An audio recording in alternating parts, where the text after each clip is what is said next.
अवामी workers party के नेता जनाब जमील भट्टी साहब, आपको लाल सलाम, मेरा प्रणाम और आदाब। आपके विचार सुन के मुझे निहायत खुशी हुई। आप बड़े मैच्योर इंसान हैं और आपने बड़ी अच्छी तरीके से समाज के एक पहलू का एक्सप्लेनेशन किया है। आपने अपने स्टेटमेंट की शुरुआत इस तरीके से करी कि हम ये समझते हैं कि दुनिया में दो कुव्वतें हैं, एक जालिम और एक मजलूम। देखिए भट्टी साहब, ये मार्क्सिज्म का कॉन्सेप्ट था। 1848 में कम्युनिस्ट मैनिफेस्टो में उन्होंने कहा था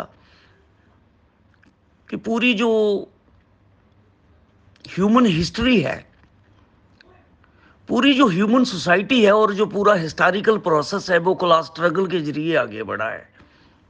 और क्लास स्ट्रगल जो है वो सोसाइटी की चेंज और डेवलपमेंट का लॉ है। और फिर 1868 में the critic of political economy में मार्क्स ने कहा कि बुर्जुआजी सिस्टम में बेस जो है वो मोड ऑफ प्रोडक्शन है और उसके ऊपर सुपर स्ट्रक्चर है, और जो मोड ऑफ प्रोडक्शन है वो फाउंडेशन है, परमानेंट फाउंडेशन है, वो बुनियाद है। और मोड ऑफ प्रोडक्शन में जो डायलेक्टिकल कंट्राडिक्शन है वो प्रोडक्टिव फोर्सेस और प्रोडक्टिव रिलेशन के बीच है। वो कहते हैं कि ये जो कंट्राडिक्शन है प्रोडक्टिव फोर्सेस और प्रोडक्टिव रिलेशंस के बीच, उसकी वो तशरीह करते हैं कि प्रोडक्टिव फोर्सेस तो सोशल है, वो पूरी दुनिया में प्रोडक्टिव फोर्सेस सोशल हो चुकी हैं, लेकिन उसके मुताबिक सोशल रिलेशन नहीं है। सोशल रिलेशन जो है वो प्राइवेट है, सोशल रिलेशन जो है वो कैपिटलिस्ट है। अब सोशल रिलेशंस की मुराद है कि कंट्रोल, ओनरशिप, मैनेजमेंट, उसको डिनोट करते हैं। तो कहते हैं कि जो ओनरशिप है, प्रोड्यूस तो सारी दुनिया मिलके करती है, सब लोग मेहनत करने वाले करते हैं, लेकिन उस पर ओनरशिप जो है वो प्राइवेट है, कैपिटलिस्ट है। ये कंट्राडिक्शन है मोड ऑफ प्रोडक्शन में, और इस कंट्राडिक्शन से ही जन्म लेता है साइंटिफिक सोशलिज्म, और जो रिफ्लेक्ट होता है सुपर स्ट्रक्चर में क्लास स्ट्रगल के रूप में, और उनका सेंट्रल पॉइंट बन जाता है स्टेट पावर, और वहीं से प्रोलेटेरियन रिवॉल्यूशन जन्म लेता है। तो ये 1848 में मार्क्स ने क्लास स्ट्रगल को हिस्ट्री की डेवलपमेंट का इंजन माना, लॉ माना, और 1867 में उन्होंने मोड ऑफ प्रोडक्शन की जो कॉन्ट्राडिक्शन थी उसको फंडामेंटल लॉ माना, और इसी के बेसिस पे उन्होंने सारा आगे अपनी जितनी भी सिद्धांत और अपनी थ्योरियां थी उसको आगे बढ़ाया। ये समाज का एक पहलू है। ये बिल्कुल सही है कि समाज में जैसा, साजिद भाई आदाब, बाबू सिंह का प्रणाम आपको, आदाब। साजिद भाई, ह्यूमन सोसाइटी में जो रिलेशनशिप है, रिलेशनशिप का मतलब है प्रोडक्टिव रिलेशंस जो हैं वो डिनोट करते हैं ओनरशिप को, मैनेजमेंट को और कंट्रोल को। आप कहते हैं कि ये कैसे प्रोडक्टिव रिलेशंस जो हैं ये कैसे बदले जाएं या कैसे तोड़े जाएं। मैं आपको गुजारिश कर लूं, जो प्रोडक्टिव रिलेशंस होते हैं वो लिंक्ड होते हैं डिवीजन ऑफ लेबर के साथ, और डिवीजन ऑफ लेबर या डिवीजन ऑफ वर्क जो होता है वो कनेक्टेड होता है जो पर्टिकुलर साइंस एंड टेक्नोलॉजी का स्पेसिफिक सिस्टम और मैकेनिज्म होता है। और साइंस एंड टेक्नोलॉजी का मैकेनिज्म या साइंस एंड टेक्नोलॉजी का सिस्टम जो है वो उसमें कंटिन्यूस चेंजेस आती रहती हैं, और फिर एक स्टेज आती है जब बेसिक चेंज आती है। बेसिक साइंस एंड टेक्नोलॉजी का मैकेनिज्म मर्ज होता है, और वो उसके मुताबिक वो एक नया डिवीजन ऑफ वर्क या नया डिवीजन ऑफ लेबर क्रिएट करती है, और वही नया डिवीजन ऑफ लेबर या डिवीजन ऑफ वर्क जो होता है वो नए सोशल रिलेशंस भी जो है कायम करती है। अब दुनिया के अंदर एक नेशनल फ्रेमवर्क से बाहर एक नया साइंस एंड टेक्नोलॉजी का ग्लोबल मैकेनिज्म पोस्ट 45 के बाद जो पूरी दुनिया में साइंस एंड टेक्नोलॉजी में जो बेसिक चेंज आई, वो उस बेसिक चेंज ने और उस नेचर ग्लोबल साइंस और टेक्नोलॉजी का मैकेनिज्म जो पोस्ट 45 के बाद अमर्ज हुआ और वो डेवलप होता चला गया और पूरी दुनिया में उसका एक्सपेंशन होता चला गया, उसने पूरी दुनिया का जो नेचर था, सॉवरियन नेशंस का जो कॉरपोरेट कैपिटलिज्म का वर्ल्ड था, तो सॉवरियन नेशंस का कॉरपोरेट कैपिटलिज्म के वर्ल्ड को चेंज करके उसने इंटरडिपेंडेंट नेशंस के कॉरपोरेट कैपिटलिज्म को वर्ल्ड में ट्रांसफॉर्म कर दिया। और ये पोस्ट 45 से ही ये कॉरपोरेट कैपिटलिस्ट ग्लोबलाइजेशन का प्रोसेस जो है वो आगे बढ़ना शुरू हुआ। अब 21st सेंचुरी में सुपरसोनिक स्पीड से जो ग्लोबल कंपनियां हैं, जो ट्रांसनेशनल और मल्टीनेशनल कंपनियां हैं, वो पूरी दुनिया में फैल चुकी हैं या पूरी दुनिया की इकोनॉमी में इंट्रोड्यूस हो चुकी हैं, और उसने पूरी दुनिया की वर्ल्ड की इकोनॉमी को ग्लोबलाइज्ड कर दिया है, यानी कि ये कॉरपोरेट कैपिटलिस्ट ग्लोबलाइजेशन है। लेकिन दूसरा पहलू इसका ये है कि जितनी तेज़ी के साथ दुनिया की ये जो ग्लोबल कॉरपोरेट कैपिटलिस्ट ग्लोबलाइजेशन हुई है, उसने बड़ी तेज़ी के साथ जो दो तरफा नेचुरल रिसोर्सेज और ह्यूमन रिसोर्सेज को एक्सप्लॉइट किया है, तो दो तरफा डैमेज किया है। एक तो उसने नेचर को डैमेज करके ग्लोबल वार्मिंग, क्लाइमेट चेंज को के खतरे को बड़ा सीरियस कर दिया है और अपने उस क्रॉस रोड पे पहुंचा दिया है, और दूसरा पूरे वर्ल्ड में बड़े पैमाने पर अनप्रेसिडेंटेड इनइक्वालिटी पैदा करके और डीह्यूमनाइजेशन को पैदा करके एक बहुत बड़ा सीरियस इम्बैलेंस पैदा कर दिया है। तो ये दो तरफा इम्बैलेंस क्रिएट हो गए हैं। तो अब ये तो अब हमें पूरे वर्ल्ड के लोग और पूरी मैनकाइंड जो है एक एग्जिस्टेंशनल चैलेंज को फेस कर रहे हैं। या तो अब ये है कि ये दोनों को एग्जिस्ट नहीं कर सकते, या तो कॉरपोरेट कैपिटलिज्म को इस दुनिया से जाना होगा। अगर कॉरपोरेट कैपिटलिज्म नहीं रिप्लेस होता है तो फिर ये दुनिया मिट जाएगी। इस वक्त 1.3 डिग्री एवरेज ज़मीन टेम्परेचर हो चुका है। अगर 2 डिग्री क्रॉस कर गया, जो अंदाज़ा है कि 3 डिग्री भी क्रॉस कर सकता है, तो ये तो ख़त्म हो जाएगा। इस प्लेनेट अर्थ में लाइफ की कंडीशनें ही ख़त्म हो जाएंगी। इसलिए कॉरपोरेट कैपिटलिज्म के अब सर्वाइवल के चांस कोई मुझे लगते नहीं है, और ना ही प्लेनेट अर्थ जो है वो अब कॉरपोरेट कैपिटलिज्म, जो ग्लोबलाइज्ड कॉरपोरेट कैपिटलिज्म है, उसका बोझ जो है अब ये प्लेनेट अर्थ नहीं उठा सकता, ना ये मैनकाइंड उठा सकती है, ना ये ह्यूमन सिविलाइजेशन उसका उठा सकती है। तो अगर उसके बावजूद भी अगर इसी के साथ दुनिया चिपटी रही, क्योंकि कॉरपोरेट कैपिटलिस्ट जो हाउसेस हैं जिनके वेस्टेड इंटरेस्ट हैं, वो तो इसको छोड़ेंगे नहीं, वो तो अंत तक इसके साथ चिपके रहेंगे। लेकिन सवाल ये है कि बचेंगे तो वो भी नहीं, चाहे वो 2 या 5% है। जब सारी दुनिया मिट जाएगी तो ये 5% जो कॉरपोरेट कैपिटलिस्ट हाउसेस हैं, वो चाहे ग्लोबल हाउसेस हैं, जहां उनके यूनियन पार्टनर हैं इंडिजिनस कॉरपोरेट हाउसेस, मर तो वो भी जाएंगे। जब दुनिया मिट जाएगी तो वो भी नहीं बचेंगे। तो हम कहते हैं कि ये दुनिया क्यों मिटे? ये जो 2% और 5% को रिप्रेजेंट करने वाला ये सड़ा गला पुराना जो एंटी नेचर एंटी मैनकाइंड निज़ाम है, ये हटे, ये बदले, ये रिप्लेस हो। अब हिस्ट्री को इसकी जरूरत नहीं है, जितना इसने करना था कर लिया, और इसके डैमेज, इसने जो डेवलपमेंट की है वो वन साइडेड है। इसने जो डेवलपमेंट की है मेनली तो इसने अपनी डेवलपमेंट की है। पूरी दुनिया में इसने अपनी पावर और इकोनॉमी पर अपनी मोनोपोली कायम कर दी है, और बदले में इतना एग्जिस्टेंशनल चैलेंज को पैदा कर दिया है। इसलिए ये अब कॉर्पोरेट कैपिटलिस्ट रिलेशन ज्यादा देर तो रह नहीं सकते, पूरी दुनिया को खतरा पैदा हो गया, ये तो टूटेंगे।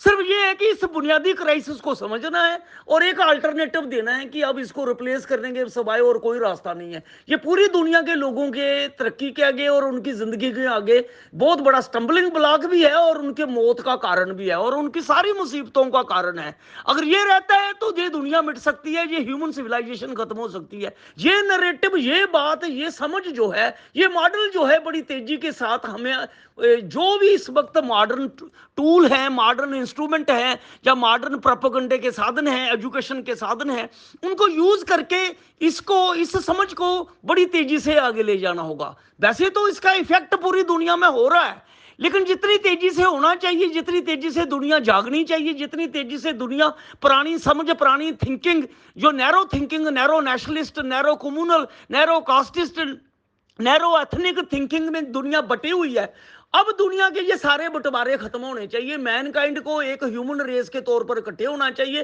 ताकि अपने, क्योंकि अब तो जंग सर्वाइवल की जंग है, अब तो मैनकाइंड के सर्वाइवल के का क्वेश्चन मार्क लग गया कि ये मैनकाइंड इस प्लेनेट अर्थ पे सरवाइव भी करेगी या मिट जाएगी।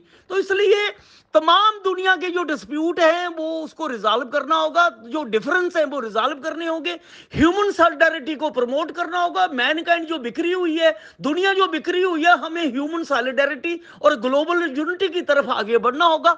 लेकिन इस नरेटिव के बुनियाद पे ही, nature mankind friendly global narrative के बुनियाद पे ही हम यूनाइट हो सकते हैं और एक ग्लोबल प्लेटफॉर्म बना के आगे बढ़ सकते हैं। और जहां तक ताल्लुक है रिलेशनशिप का, वो कहते हैं कि जो नेचर मैनकाइंड फ्रेंडली मॉडल हो, पूरी दुनिया के 800 करोड़ लोग हैं, उनका वर्चस्व हो, पावर में भी, इकोनॉमी में भी।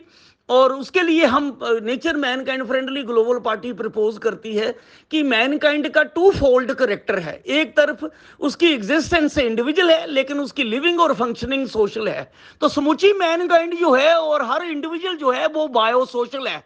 इंडिविजुअल कम कलेक्टिव है, इंडिविजुअल कम सोशल है।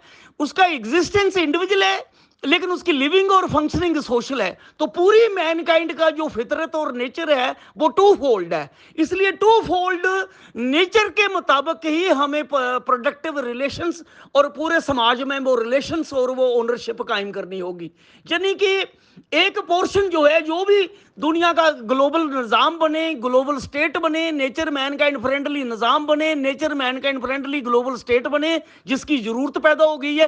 तो ग्लोबल इकोनॉमी का, नेचर मैनकाइंड फ्रेंडली इकोनॉमी का एक जॉइंट शेयर होल्डिंग हो, लोग और स्टेट दोनों की जॉइंट शेयर होल्डिंग हो। स्टेट जो है वो उसको इनकम का शेयर इसलिए मिले ताकि वो जो नेचर को प्रोटेक्ट करना है, नेचर को रिपेयर करना है, ग्लोबल वार्मिंग को डील करना है, साइंस को, टेक्नोलॉजी को, रिसर्च को है, स्पेस की रिसर्च को आगे बढ़ाना है, ओशनग्राफी की रिसर्च को, जहाँ एनवायरनमेंट की रिसर्च को, इकोलॉजी की रिसर्च को, बायोडाइवर्सिटी की रिसर्च को, नेचर मैनकाइंड फ्रेंडली इकोनॉमी की रिसर्च को, हेल्थ केयर को, मेडिकल साइंस को, जीन साइंस को, जहाँ ऑटोमाइजेशन को प्रमोट करना है, आर्टिफिशियल इंटेलिजेंस के रूप में रोबोटाइजेशन और ऑटोमाइजेशन को पूरी दुनिया में प्रमोट कर रहे हैं। तो ये सब चीज़ें रिस्पॉन्सिबिलिटी जो है ये ग्लोबल सिस्टम और ग्लोबल स्टेट की होगी। इसलिए एक पोर्शन इकोनॉमी का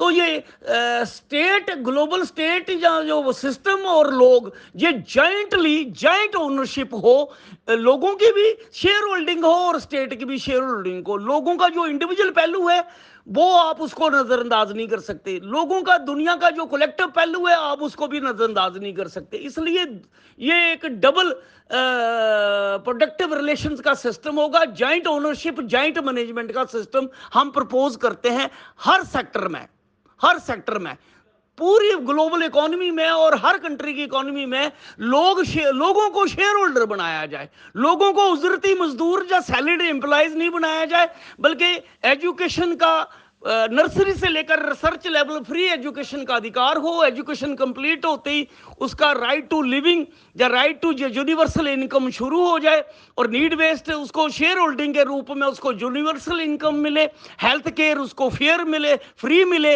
हाउसिंग का राइट मिले, clean air, clean portable drinking water, affordable organic food, ये सब उसके अधिकार हो। फ्रीडम ऑफ स्पीच हो, फ्रीडम ऑफ एक्सप्रेशन हो, फ्रीडम ऑफ डिसेंशंस हो और एक एक रेगुलेटरी और लीडिंग रोल हर व्यक्ति का हो, किसी भी शोबे में हो, लेकिन पूरे समाज को चलाने में हर व्यक्ति का, हर इंडिविजुअल का भी एक इम्पॉर्टेंट, सिग्निफिकेंट और जिसे कहते हैं पार्टिसिपेटरी रोल जो है वो कॉन्स्टिट्यूशनली इंश्योर किया जाए। तो इस तरीके से एक ग्लोबल रिलेशंस जो है वो, nature mankind friendly global relations जो है, पावर में भी, इकोनॉमी में भी और समाज के हर डायमेंशन में एस्टेब्लिश करने की जरूरत होगी। बहुत बहुत शुक्रिया साजिद साहब। शाहजहाँ साहब, चाइना में तो सोशलिज्म है नहीं। माओतुंग के 76 में चेयरमैन माओतुंग की डेथ के बाद इंटरवीनिंग पीरियड में हुआ कुआ फेंग आए और उसके बाद 78 में डेंग सियाओपिंग, जिसको कम्युनिस्ट पार्टी से निकाला था कि ये रिविजनिस्ट है, और उस माओतुंग के मरने के तुरंत बाद, थोड़े अरसे के बाद ही डेंग सियाओपिंग को पार्टी का हेड भी बना दिया गया और डिस्पेंसेशन का हेड भी बना दिया गया। और उसने माओतुंग का जो सोशलिज्म का जो मॉडल था, जो रशियन मॉडल की कॉपी था, और उस मॉडल को उन्होंने 5 मॉडर्नाइजेशन का प्रपोजल कम्युनिस्ट पार्टी के सामने रखा।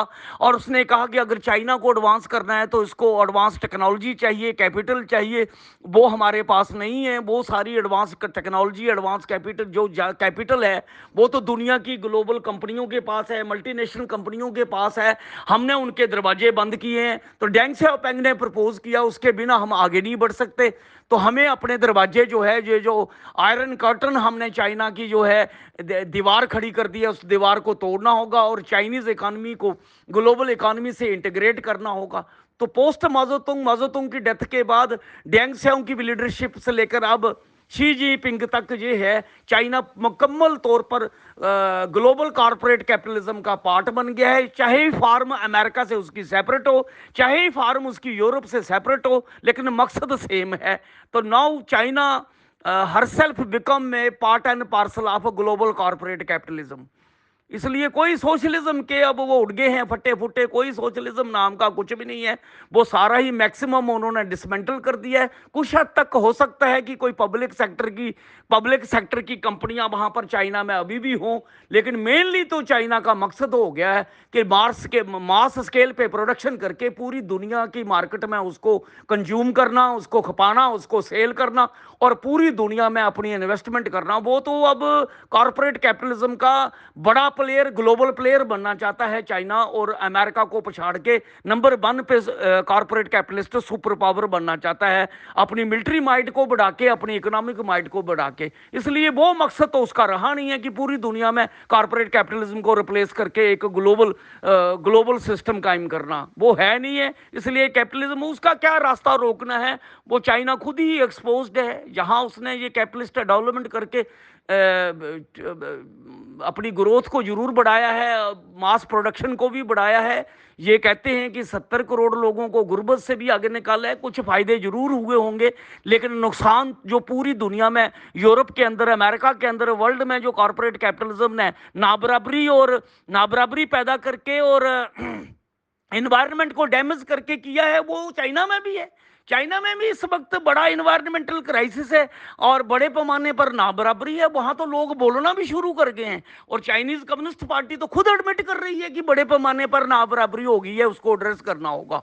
तो कैपिटलिज्म में तो ये नाबराबरी होगी ही, और कैपिटलिज्म जो है वो नेचर को भी डैमेज करेगा, एनवायरमेंट, क्योंकि उसका मकसद तो है ग्रोथ को बढ़ाना और प्रॉफिट कमाना। ये उसका फंडामेंटल असूल है। इसलिए चाइना तो 76 के बाद, बजाय उसके कि जो वन साइडेडनेस थी माओतुंग के मॉडल में, उसमें एक पॉजिटिव चेंजेस लाने के, वो पूरा ही रिवर्स होके दोबारा वापस उन्होंने स्टेट मॉडल को मार्केट मॉडल से मिक्स करके, ऐसे ही रूस ने किया है कि स्टेट मॉडल को मार्केट से मिक्स करके, स्टेट और मार्केट मिक्स होके ये रूस और चीन का मॉडल बन गया है। तो वैसे अमेरिका में, यूरोप में भी उन्होंने भी तो मार्केट मॉडल में स्टेट को इंटीग्रेट कर लिया, इन्होंने स्टेट मॉडल के अंदर मार्केट को इंटीग्रेट कर लिया। बस ये मार्केट और स्टेट का मिक्सचर है, रूस चीन भी और अमेरिका और यूरोप भी। एक ने जो सुप्रीम थी मार्केट एक जगह, उन्होंने भी स्टेट के इंस्ट्रूमेंट को अडॉप्ट कर लिया, और एडम स्मिथ की सोसाइटी में बेसिकली जो बात समझनी है कि जैसा आपका साइंस और टेक्नोलॉजी का मैकेनिज्म होगा, जैसा आपका साइंस और टेक्नोलॉजी का सिस्टम होगा, साइंस और टेक्नोलॉजी का मतलब है मैनकाइंड की नेचर के प्रति जो अंडरस्टैंडिंग। मैनकाइंड ने, इंसान ने जो नेचर को समझ लिया और उसको ऑर्गेनाइज कर लिया, उसको कंट्रोल कर लिया in the form of science and technology. जो साइंस और टेक्नोलॉजी है वो नेचर का ऑर्गेनाइज्ड पार्ट है, यानी कि उसको मैनकाइंड ने अंडरस्टैंड करके ऑर्गेनाइज्ड कर लिया है और ऑर्गेनाइज्ड वे से उसको साइंस और टेक्नोलॉजी के रूप में उसको यूज करता है। तो जो पूरी in the very Inception of human society, जब से इंसानी समाज जो है वजूद में आया है और कई स्टेजेस से गुजरता गुजरता आज ग्लोबल कॉरपोरेट कैपिटलिस्ट स्टेज पे पहुंचा है, तो सारा ह्यूमन सोसाइटी का सारा हिस्टोरिकल एक्सपीरियंस हमें ये गाइड करता है, ये हमें समझाता है कि इंसान की जो दो तरफा स्ट्रगल रही है या दो तरफा इंटरेक्शन रहा है। इंटरेक्शन में स्ट्रगल और यूनिटी दोनों होते हैं। कभी स्ट्रगल मेन होती है और यूनिटी सेकंड नंबर पे आ जाती है, और कभी स्ट्रगल प्राइमरी होती है और यूनिटी सेकंड नंबर पे आ जाती है। कभी यूनिटी प्राइमरी, कभी स्ट्रगल प्राइमरी। हर समय स्ट्रगल और यूनिटी जो है वो एक प्रोसेस में रहती है। और जो इंसानी सभ्यता जब से चली है, इंसानी समाज जब से चला है, इसकी फूड गैदरिंग स्टेज, फिर क्लैन स्टेज, फिर ट्राइबल स्टेज, फिर फ्यूडल स्टेज, फिर नेशनल स्टेज कैपिटलिज्म की स्टेज, और अब ग्लोबल कॉर्पोरेट कैपिटलिज्म की स्टेज। ये जितनी भी स्टेजेस हुई हैं, अगर हम इनकी डीप स्टडी करें तो समझ आती है कि ये सारी जो डेवलपमेंट का प्रोसेस है, ये दो तरफा इंटरेक्शन से, यूनिटी और स्ट्रगल के प्रोसेस से आगे बढ़ा है। एक तरफ मैनकाइंड की नेचर से इंटरेक्शन रहा है यूनिटी और स्ट्रगल के जरिए, और जिसके जरिए साइंस और टेक्नोलॉजी आगे बढ़ी है, डेवलप हुई है। और दूसरी तरफ मैनकाइंड के अपने अंदर जो डिफरेंट सोशल यूनिट्स या सोशल क्लासेस या सोशल ग्रुप्स पैदा हुए हैं, उनके बीच यूनिटी और स्ट्रगल के जरिए इंटरेक्शन हुआ है। उस इंटरेक्शन से, ये दो तरफा इंटरेक्शन से, एक मैनकाइंड का नेचर के साथ इंटरेक्शन और एक मैनकाइंड का अपने अंदर डिफरेंट सोशल यूनिट्स, क्लासेस और ग्रुप्स के जरिए जो भी स्टेज रही हो, उस इंटरेक्शन से, टू साइडेड इंटरेक्शन से ह्यूमन सोसाइटी जो है, इसमें चेंज आई है, इसमें डेवलपमेंट आई है और बुनियादी चेंज आई है, ट्रांसफॉर्मेशन हुई है। एक सिस्टम से दूसरे सिस्टम में भी ट्रांसफॉर्मेशन इस बुनियादी इंटरेक्शन से, इस बुनियादी प्रोसेस से, इस बुनियादी लॉ से हुई है। तो यहां हम समझते हैं कि दोनों, ये दो कुव्वतें पूरी एंटायर हिस्टोरिकल डेवलपमेंट में दो टू फोल्ड प्रोसेस जो है वो चले हैं। एक प्रोसेस नेचर और मैनकाइंड का इंटरेक्शन, और उसका दूसरा इंटीग्रल पार्ट मैनकाइंड के अपने अंदर इंटरेक्शन जो है। तो ये दो तरफा इंटरेक्शन है, ये दो तरफा इंटरेक्शन है। और दो तरफा इंटरेक्शन का मतलब हो गया कि दो कुव्वतें, एक कुव्वत नहीं, एक नेचर और एक मैनकाइंड। एक तो ये एक्सप्रेस करता है कि ये दो कुव्वतें हैं, एक नेचर है और एक मैनकाइंड है। एक मैनकाइंड का नेचर से इंटरेक्शन, एक तो ये, तो मैनकाइंड नेचर से कभी कभी जुदा हो नहीं सकती और उसके बिना सरवाइव ही नहीं कर सकती। तो ये दो कुव्वतें बेसिक हैं, एक नेचर और एक मैनकाइंड। मैनकाइंड वो जालिम हो या मजलूम हो, वो एक पहलू है समाज का, वो सुप्रीम नहीं है। सिर्फ उसी को कुव्वत समझ लेना, जालिम को और मजलूम को, वो एक पहलू है समाज का। वो यानी कि समाज में वो एक डायमेंशन है इंटरेक्शन का, और एक समूचे समाज का जिसमें जालिम भी और मजलूम भी दोनों मिलकर नेचर से स्ट्रगल करते हैं और नेचर से इंटरेक्शन करते हैं। और उसी इंटरेक्शन से जो भी आपका स्टेटस हो, जालिम हो या मजलूम हो, जब आप एक निजाम से जुड़े होते हो और एक उस निजाम का डोमिनेंट फोर्स होता है और एक उसके अंडर सबऑर्डिनेट के रूप में काम करता है, तो वो उसके फ्रेमवर्क में तो वो फंक्शन करते हैं ना। उनकी स्थिति अलग अलग होती है लेकिन एक फ्रेमवर्क में वो एक्ट करते हैं, और उनका स्टेटस डिफरेंट होता है, उनकी डोमिनेशन और सबऑर्डिनेशन का स्टेटस होता है, लेकिन वो एक फ्रेमवर्क में काम करते हैं। लेकिन वो एक पहलू है, जालिम और मजलूम, मजदूर जब कैपिटलिस्ट, जब बाकी साइंटिस्ट, इंजीनियर, टेक्नोक्रेट्स, वो सबका रोल होता है। सिर्फ मजदूर और कैपिटलिस्ट का रोल नहीं होता, बल्कि उसमें कई और भी फोर्सेस होती हैं। साइंटिस्ट होते हैं, टेक्नोक्रेट्स होते हैं, इंजीनियर्स होते हैं, डिस्ट्रीब्यूशन में जो लोग लगे होते हैं, सप्लाई में जो लोग लगे होते हैं, एक्सचेंज में जो लोग लगे होते हैं। तो समाज में एक सेक्टर नहीं होता, और समाज में सिर्फ प्रोडक्शन नहीं होती है, बल्कि समाज में सर्विस भी होती है, एक्सचेंज भी होती है, इंफ्रास्ट्रक्चर भी होता है। तो टोटलिटी में समझना चाहिए, सिर्फ प्रोडक्शन के पहलू को जब मजदूर और कैपिटलिस्ट के पहलू से नहीं समझना चाहिए। तो ये एक डायमेंशन है, और जो दूसरा डायमेंशन है जिसके साथ बुनियादी लिंक है, उसको भी समझना होगा। तो इसलिए ये दो कुव्वतें हैं, एक कुव्वत नेचर और साइंस एंड टेक्नोलॉजी है, और दूसरी कुव्वत different social groups, different classes या यूनिट्स जो है, वो दोनों के बीच जो इंटरेक्शन चलता है, उसके जरिए समाज आज तक आगे बढ़ा है। और आगे भी जो है, ये जो कॉर्पोरेट कैपिटलिज्म है, जो ग्लोबलाइज्ड हो चुका है, ये भी इसी इंटरेक्शन के जरिए आगे बढ़ेगा। एक तो मैं ये कहना चाहूंगा। इसलिए ये वन साइडेड समझ है, इस वन साइडेड समझ को आप बदल दीजिए। सिर्फ जालिम और मजलूम के कंसेप्ट से अगर समाज को समझोगे, तो समाज का एक डायमेंशन को पकड़ के चलोगे, तो आप टोटल रियलिटी को ना पकड़ पाओगे, और ना ही कोई एक ठीक नतीजे पे आप पहुंच पाओगे। दूसरा ये है कि नेचर ह्यूमन सोसाइटी पर इफेक्ट करती है। जब गर्मी का मौसम होता है, तो पूरी दुनिया में हमारा खान पान लान बदल जाता है। जब सर्दी का मौसम आता है, तो हमारा खान पान लान हर चीजें चेंज हो जाती हैं। और जब ये जो रात और दिन जो है, अर्थ की रोटेशन से, अर्थ जब रिवॉल्व करती है, तो उससे रात एंड दिन बनते हैं। और जब अर्थ रोटेट करती है सूरज के इर्द गिर्द, तो उससे क्लाइमेट चेंज होती है, मौसम चेंज होते हैं, और कई किस्म के सीजन्स आते हैं। तो इसका मतलब ये हुआ, वो इंसान के कंट्रोल में नहीं है। जो रात दिन बनता है, वो भी इंसान के कंट्रोल में नहीं है। जो सूरज के इर्द गिर्द जो रोटेट करती है हमारी धरती, वो भी इंसान के कंट्रोल में नहीं है। लेकिन ह्यूमन सोसाइटी में उसका असर पड़ता है। ह्यूमन सोसाइटी में जो नेचर के इफेक्ट होते हैं, अर्थक्वेक आता है, सुनामी आती है, हैवी रेन्स होती हैं, साइक्लोन्स आते हैं, उन सबका इफेक्ट ह्यूमन सोसाइटी पर होता है। तो नेचर से हम ऑक्सीजन लेते हैं, नेचर से हीट लेते हैं, नेचर से रिसोर्सेस लेते हैं। तो नेचर जो है, वो उसके बिना, वो तो हमारा सर्वाइवल का सपोर्टिंग फैक्टर है, हमारे सर्वाइवल का, हमारे सस्टेनेबिलिटी का बुनियादी फैक्टर है।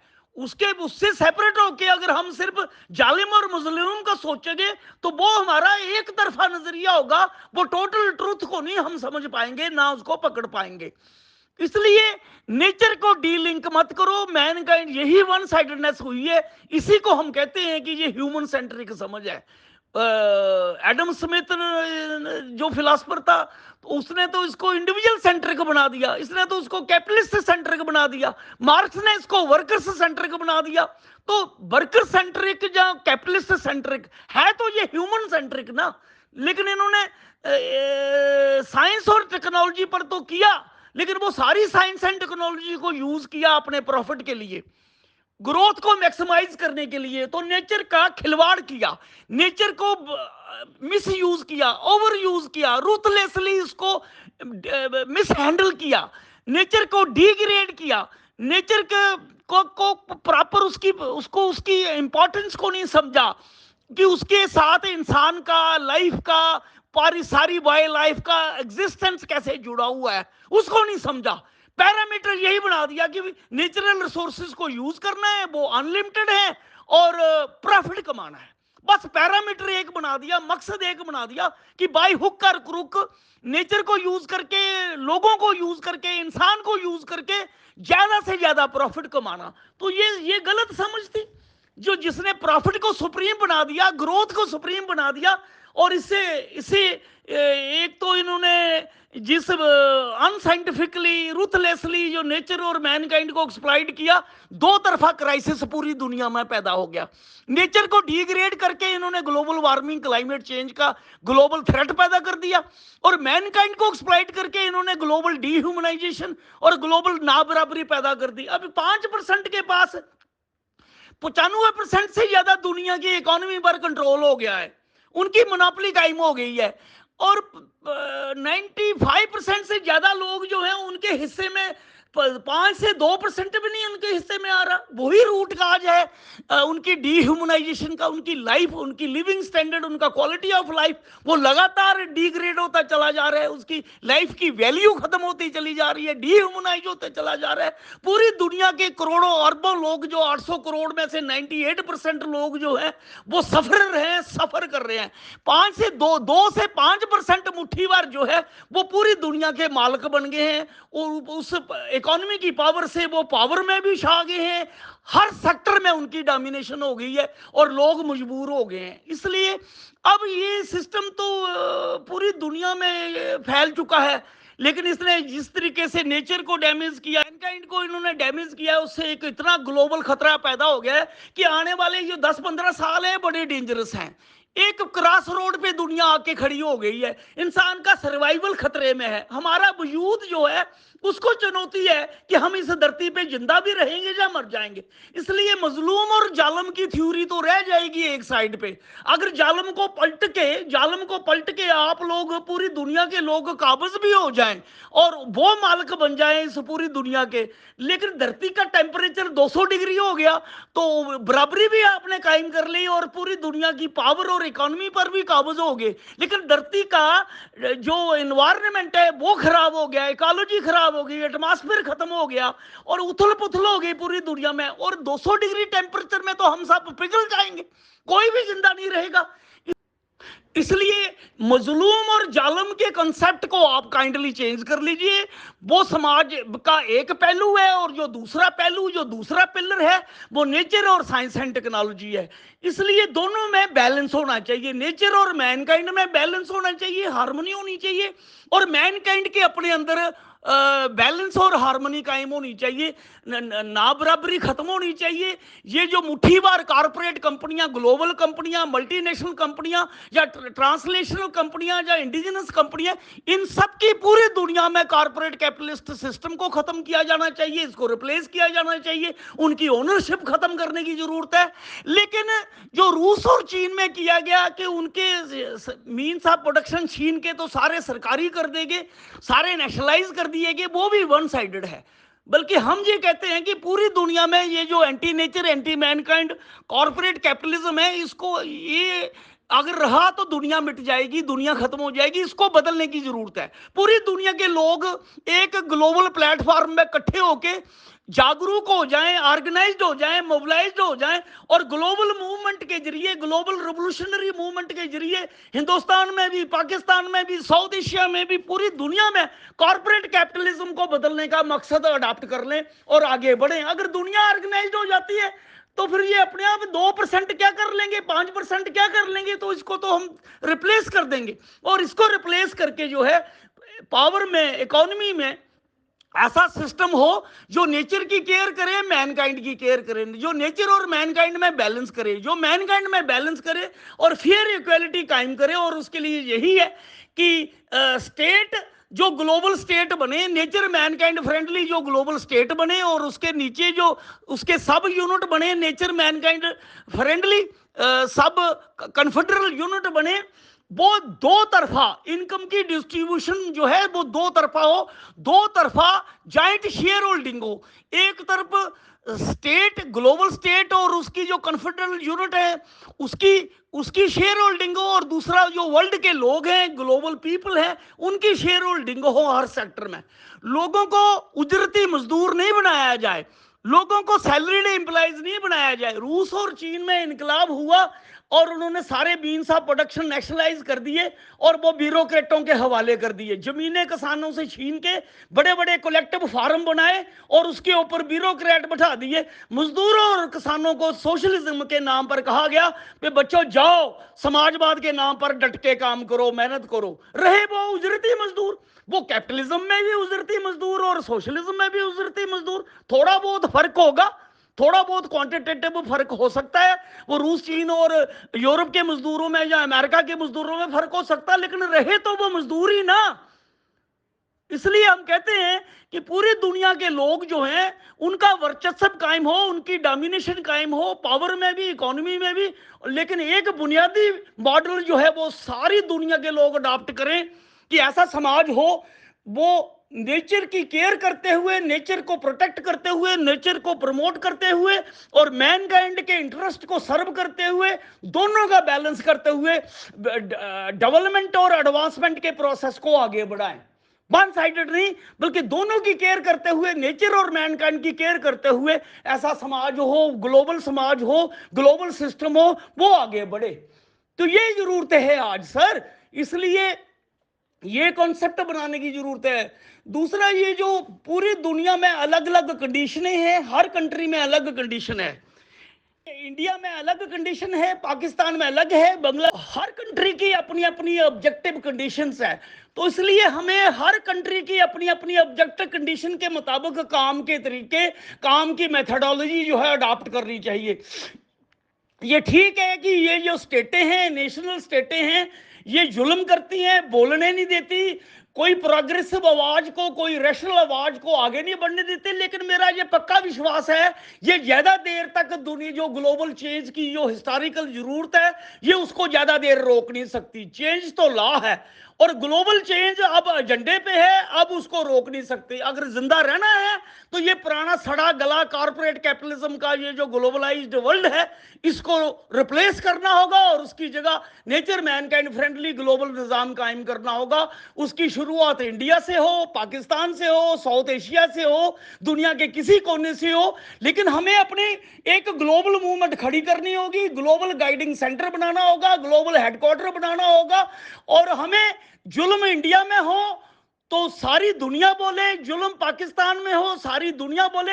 हम अगर पूरी दुनिया एक पेज पे आके, एक ग्लोबल प्लेटफॉर्म पे आके पावरफुल मूवमेंट बनती है, तो सरकारें जो लोगों की मूवमेंटों को, तहरीकों को कुचलती हैं, मारती हैं, वो उस पर अंकुश लगाया जा सकता है, उसको जो है एक प्रेशर बिल्ड किया जा सकता है। और मैं आशा करता हूं कि जमील भट्टी साहब जो है मेरे इस क्लिप को सुनेंगे, फिर दोबारा अगर जरूरत पड़ी तो वो अपना रिएक्शन दे सकते हैं। लेकिन जमील भट्टी साहब, आपकी बातें सुन के मुझे बड़ा अच्छा लगा। आशा करता हूं मेरे और आपके बीच डायलॉग जारी रहेंगे। बहुत बहुत शुक्रिया और एक बार फिर प्रणाम, आदाब जमील भट्टी साहब। कैपिटलिज्म जिसको हम एंटी नेचर, एंटी मैनकाइंड समझते हैं, और उसने एक बहुत बड़ा खतरा पैदा कर दिया है पूरी दुनिया में, ग्लोबल वार्मिंग, क्लाइमेट चेंज का और ग्लोबल डीह्यूमनाइजेशन और नाबराबरी का। हम ये समझते हैं कि अब ये जो धरती है, ये जो प्लेनेट अर्थ है, अब कॉरपोरेट कैपिटलिज्म जो ग्लोबलाइज्ड है उसका बोझ नहीं सहन कर सकता। क्योंकि अगर ग्लोबल कॉरपोरेट कैपिटलिज्म का सिस्टम, निज़ाम चलता रहा तो ये दुनिया खत्म हो जाएगी, इस धरती से इंसान खत्म हो जाएगा, लाइफ खत्म हो जाएगी। इसलिए जितनी जल्दी हो सके पूरी दुनिया के लोग एक मुठ हो जाएं, एक ग्लोबल प्लेटफार्म पे इकट्ठे होकर अपने अपने मुल्कों में आवाज बुलंद करें, ताकि कॉरपोरेट कैपिटलिज्म का सिस्टम बदला जाए, हर मुल्क में नेचर मैनकाइंड फ्रेंडली सिस्टम बनाया जाए, ताकि ग्लोबल वार्मिंग, क्लाइमेट चेंज के खतरे से भी बचा जाए, और जो ग्लोबल डीह्यूमनाइजेशन और नाबराबरी का जो इतना बड़ा इम्बैलेंस है जिससे अरबों करोड़ों लोग सफ़र कर रहे हैं, उसको भी जो है ख़त्म किया जा सके और एक बेहतरीन वर्ल्ड की तामीर की जा सके, एक नेचर मैनकाइंड फ्रेंडली वर्ल्ड की तामीर की जा सके, एक नेचर मैनकाइंड फ्रेंडली सिस्टम की तामीर की जा सके। बहुत बहुत शुक्रिया जनाब यूसुफ अली साहब।